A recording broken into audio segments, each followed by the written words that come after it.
మరోసారి వరంగల్లోని కాకతీయ విశ్వవిద్యాలయం వార్తా ప్రపంచంలోకి తలెత్తింది. ఎందుకంటే గత కొన్ని సంవత్సరాలుగా కాకతీయ విశ్వవిద్యాలయం వైస్ ఛాన్సలర్ తాటికొండ రమేష్ అభివృద్ధి కంటే అవినీతిపైనే దృష్టి సారించారని చాలా మంది కూడా అటు బోధనా సిబ్బంది, బోధనేతర సిబ్బంది కావచ్చు, విద్యార్థి సంఘాలు కావచ్చు, ఇతర ప్రజా సంఘాలు కావచ్చు పెద్ద ఎత్తున విమర్శిస్తున్న పరిస్థితులలో ఆయన పదవీ కాలం ముగుస్తున్న ఒక రోజు ముందుగానే రాష్ట్ర ప్రభుత్వం విజిలెన్స్ విచారణకు ఆదేశించింది. ఇటువంటి పరిస్థితులలో ఇప్పటికే అంటే విశ్వవిద్యాలయంలో ఉన్న బోధనా సిబ్బంది, బోధనేతర సిబ్బంది, విద్యార్థి సంఘాలు, ఇతర ప్రజా సంఘాలందరూ కూడా ఈ విషయం పట్ల హర్షాతిరేకాన్ని వ్యక్తం చేస్తున్నారు.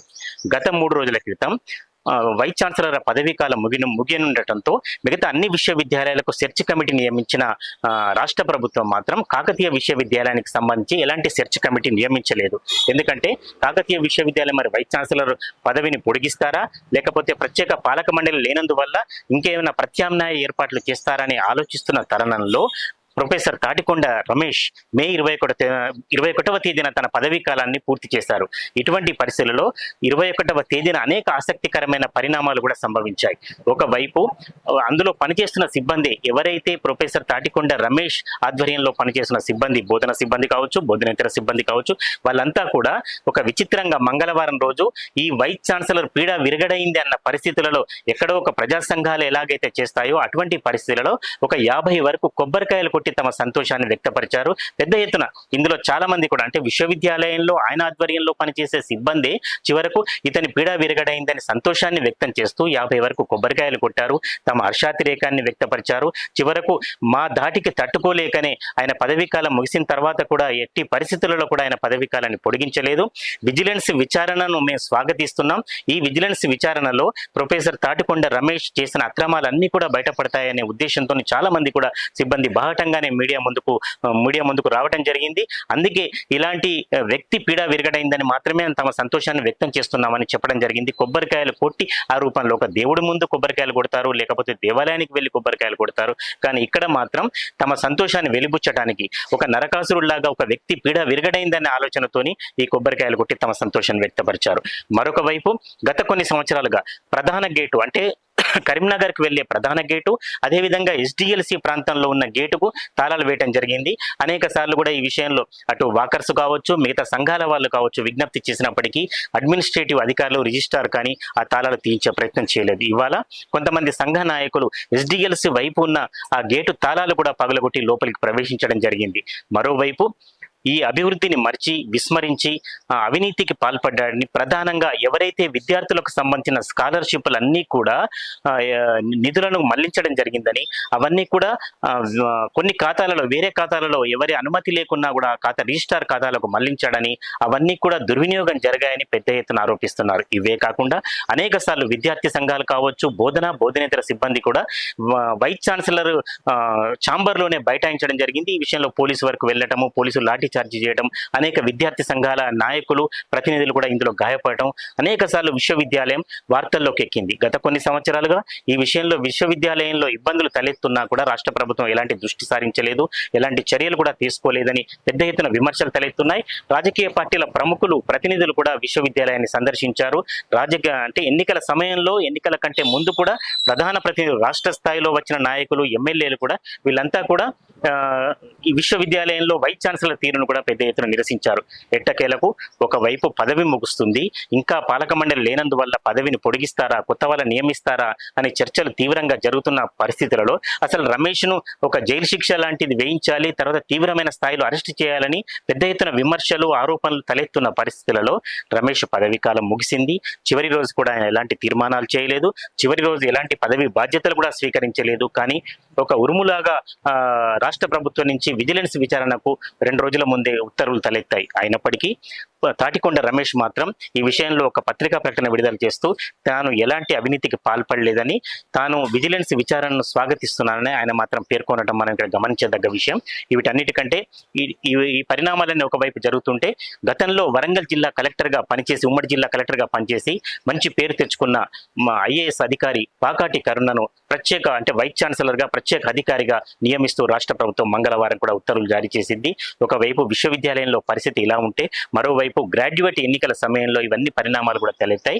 మరి ఈ పరిణామాలన్నీ కూడా భవిష్యత్తులో విజిలెన్స్ విచారణలో గతంలో రమేష్ మీద అనేక ఆరోపణలు, అంటే అటు నిధుల మళ్లింపు కావచ్చు, కొన్ని విషయాల్లో కావచ్చు, తర్వాత కంప్యూటర్లకు సంబంధించి ఆయన పదవీ కాలం ముగుస్తుండటంతో కంప్యూటర్లకు సంబంధించి చివరి 2-3 రోజుల ముందు కూడా కంప్యూటర్లకు సంబంధించి నిధులు విడుదల చేశాడని, ఇంకా ఒక 3-4 అంశాలకు సంబంధించి కూడా 5 లక్షల రూపాయల చొప్పున నిధులు విడుదల చేశాడని అనేక ఆరోపణలతో పత్రికా ప్రకటనలు కావచ్చు, లేకపోతే కరపత్రాలు కావచ్చు, లేదా విమర్శలు, ఆరోపణలు, ప్రెస్ మీట్లు ఇవన్నీ కూడా గద్దరిల్లుతుంది.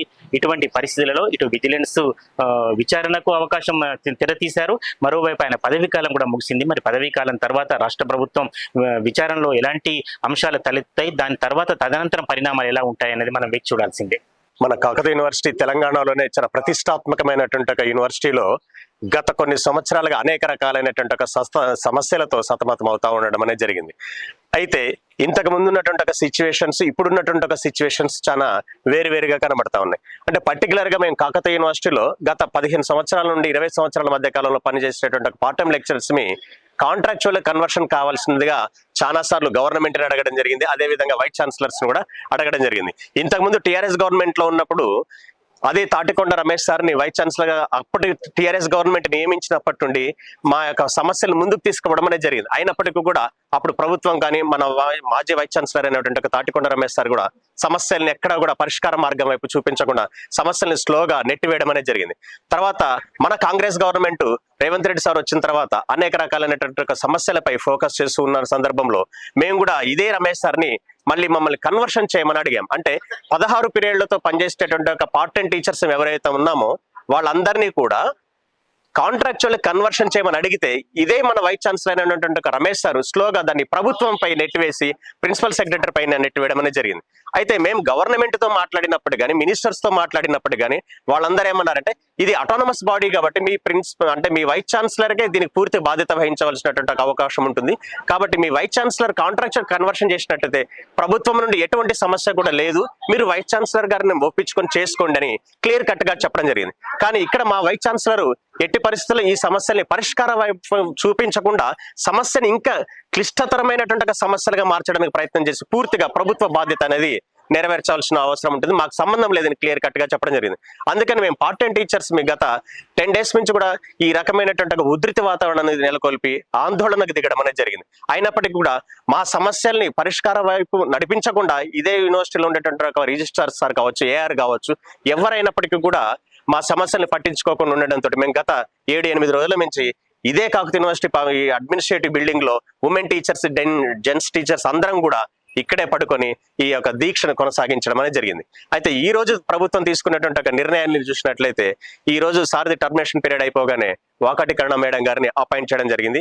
వాకాటి కరుణ మేడం గారు ఇక్కడ అపాయింట్ అయినందుకు మేము చాలా హర్షిస్తున్నాం, చాలా హ్యాపీ అనిపించింది. ఎందుకంటే మేడం గారికి తెలంగాణలో ఉండేటటువంటి మన వరంగల్ గురించి, మన కాకతీయ యూనివర్సిటీ గురించి పూర్తి పరిజ్ఞానం ఉందని మేము విశ్వసిస్తున్నాం. ఎందుకంటే ఇంతకుముందు మేడం గారి దృష్టికి కూడా మా సమస్యలను తీసుకుపోయినప్పుడు చాలా సానుకూలంగా స్పందించి మా సమస్యను పరిష్కార వైపు చూపించడం జరిగింది. అప్పుడు కూడా ఈ వైస్ ఛాన్సలర్ సారు ఫైల్ మీద అప్రూవల్ సంతకం చేయకుండా దాన్ని నెగ్లెక్ట్ చేయడం జరిగింది. ఇప్పుడు మనకి వాకాటి కరుణ మేడం గారు వచ్చారు కాబట్టి మేడం మా సమస్యల్ని పరిష్కరిస్తుందని చెప్పి మేము ఆశిస్తున్నాం.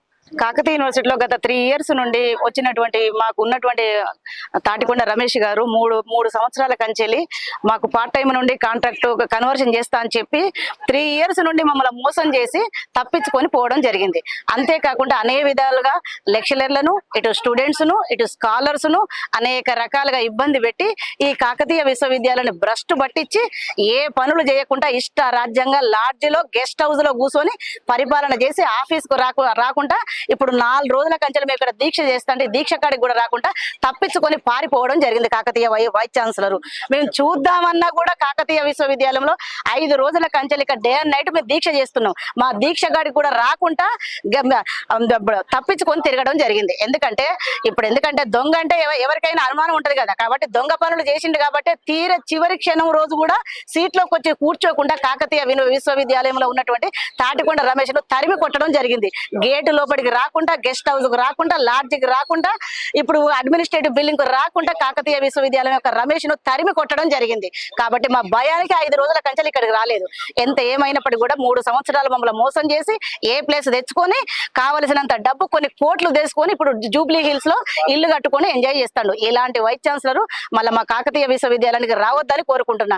ఇప్పుడు మాకు శుభ పరిణామం ఏంటంటే వాకాటి కరుణ మేడం గారు వస్తున్నారు కాబట్టి ఆ మేడం చేతుల మీదుగా ఒక 1 వీక్ లోపట్నే మాకు ఆర్డర్ కాపీలు వస్తాయని మేము ప్రభుత్వానికి ఇప్పుడు మేడానికి మేము థ్యాంక్స్ చెప్తున్నాం. ఎందుకంటే ఆ మేడం సమక్షంలోనే మా కాకతీయ విశ్వవిద్యాలయం ఉన్న సమస్యలన్నీ మా వాకాటి కరుణ మేడానికి తెలుసు. కాబట్టి ఆ మేడం వచ్చిన వెంటనే అన్ని సమస్యల కన్నా ఫస్ట్ మా సమస్య మీదనే అది ఫోకస్ చేసి ఒక 1 వీక్ లోపట్నే మాకు మేడం సమక్షంలో మాకు ఆర్డర్ కాపీలు ఇస్తుందని మేము కోరుకుంటూ మేము ఈ శుభ పరిణామంగా మేడానికి థ్యాంక్స్ చెప్తున్నాం.